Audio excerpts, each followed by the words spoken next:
मैं आपको हमारे भारतवर्ष के सबसे पुराने रिटन डॉक्यूमेंट वेदों, उपनिषदों और उसके साथ त्रिपिटक है, हमारे आगम है और ब्राह्मण है, आरण्यक है, बहुत है, उनके अंदर प्रकृति की बात की, खास तौर से वेदों के अंदर, उपनिषदों के अंदर प्रकृति पूजा की बात जगह जगह आ गई है कि नदी, नाले, इंद्र देवता, जल देवता, अग्नि देवता, वायु देवता, पृथ्वी देवता, उसकी बहुत लंबी चौड़ी बात की है।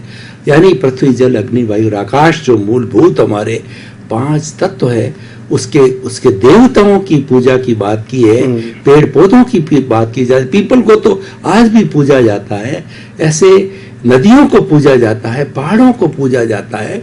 इस तरह से पूजा, प्रकृति से जुड़ी हुई सब चीजों की पूजा की बात कही गई है। तो बहुत अच्छा जो है हमारा उस वक्त में सोच थी, जैसी भी थी, उसको आपके मिशन से, आध्यात्म विज्ञान और आर्ट ऑफ डिवीजन से जोड़ करके हमें बताइए, ताकि हमारा समाधान होलिस्टिक हो जाए। बहुत बड़ी बात है, क्योंकि बात सही है कि हमारी भारतीय संस्कृति वैसे कुदरत के साथ जुड़ी हुई है। हर भारतीय लोगों का जीवन भी वैसे कुदरत के साथ ही जुड़ा हुआ था। कालक्रम के आधार से धीरे धीरे लोगों की सोच, लोगों को जीने का तरीका, खाना पीना, रहन सहन, वो पूरा कृत्रिम हो गया और आज इंसान मैकेनिकल यानी जड़ बन गया। जीवित होते हुए भी वो जड़ बन गया। उनके अंदर से सेंसिटिविटी कम हो गई, इंसानियत कम हो गई। इंसान साधनों के आधार ऊपर इतना डिपेंडेंट हो गया कि उनके बिना वो जी नहीं सकते। आज इंसान इतना साधन के ऊपर डिपेंडेंट हो गया कि वो कहता है कि शादी नहीं करूँगा चलेगा, बच्चे नहीं होगा तो चलेगा, मगर मेरे को टीवी चाहिए, मोबाइल चाहिए, सब सुविधाएं चाहिए, वॉशिंग मशीन चाहिए, एयर कंडीशन चाहिए, कार चाहिए, उसके बिना मैं नहीं जी सकता हूँ। तो लोगों की सोच आज बदल गई है और इसीलिए ज्यादातर लोग आज भारतवर्ष के अंदर और पूरे विश्व के अंदर धीरे धीरे मानसिक कमजोरी के शिकार हो रहे हैं, डिप्रेशन के शिकार हो रहे हैं और उनकी जो क्षमता होती है, एक आत्मविश्वास होता है, एक उल्लास होता है, एक उत्साह होता है, वो पूरा जीवन डिस्टर्ब हो गया और जैसे मर के जी रहे हैं ऐसे लोग जी रहे हैं। दिन दिन एक एक निकाल रहे हैं, उसमें उमंग, उत्साह और आनंद नहीं दिखाई देता है। क्यों? क्योंकि उसका आधारित जीवन जो है वो जड़ के साथ जुड़ गया। हालांकि हमारी संस्कृति के अंदर लोग कहते थे सुबह उठते ही भगवान को याद करो, सूर्य नारायण का दर्शन करो, आकाश को देखो,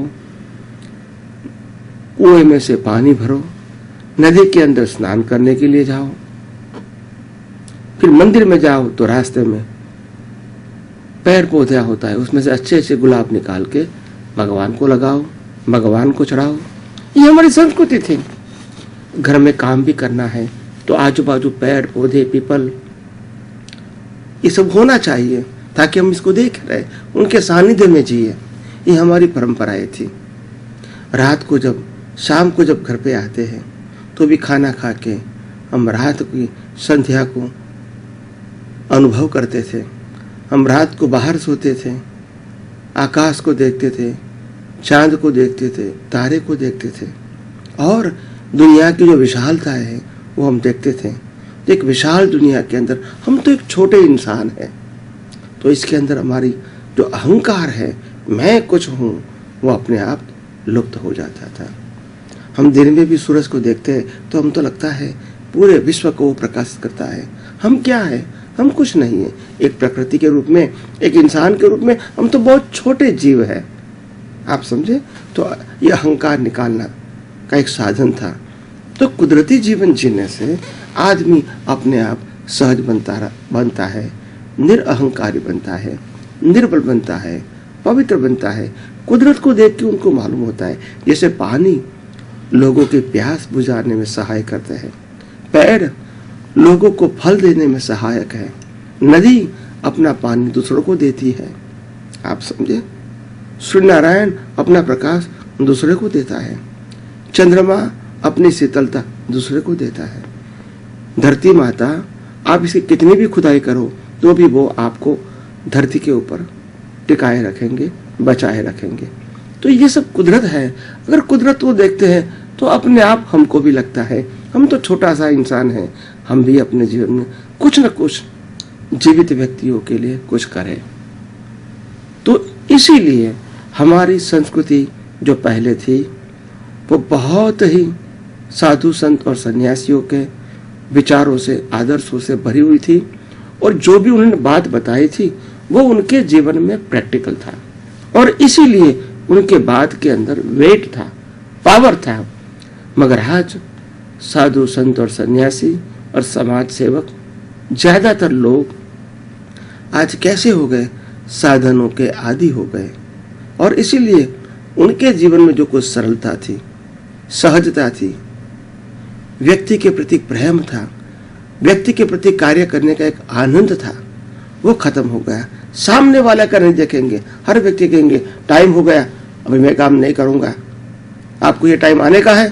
ये नहीं सोचते कि सामने वाला व्यक्ति बेचारा गरीब है, उनके पास पैसा नहीं है, कहाँ से भी वो चल के आपको मिलने के लिए आया है, और वो आपके पास कुछ आशा लेके आया है। तो हमारी फर्ज होती है इंसान के नाते कि समय को नहीं देखो, उनकी तकलीफ को देखो, इसको मिटाने का प्रयास करो। यही इंसानियत है। आप समझे, समय तो हमने बनाया है, समय की घड़ी हमने बनाई है, समय की घड़ी कुदरत ने नहीं बनाई है, हमने बनाई है। व्यवहार के लिए समय की मर्यादा होना जरूरी है, मैं मना नहीं करता हूं, मगर उसका मतलब ये भी नहीं है कि समय के माध्यम से हम अपने इंसानियत को खो बैठें। और जो व्यक्ति आज प्रॉब्लम में है, मुश्किलें में है, इसका हम सॉल्व नहीं कर सके और घड़ी बताए, ये अच्छा नहीं है। तो आओ हम सच्चा इंसान बनने की कोशिश करें, अपना जीवन हो सके इतना कुदरती बनाने की कोशिश करें, जीवन कुदरत के साथ जीने की कोशिश करें, और भौतिकता का हम कम से कम उपयोग करें, और इंसान के साथ इंसानियत से जिए। यही मेरी प्रार्थना है आप सबको।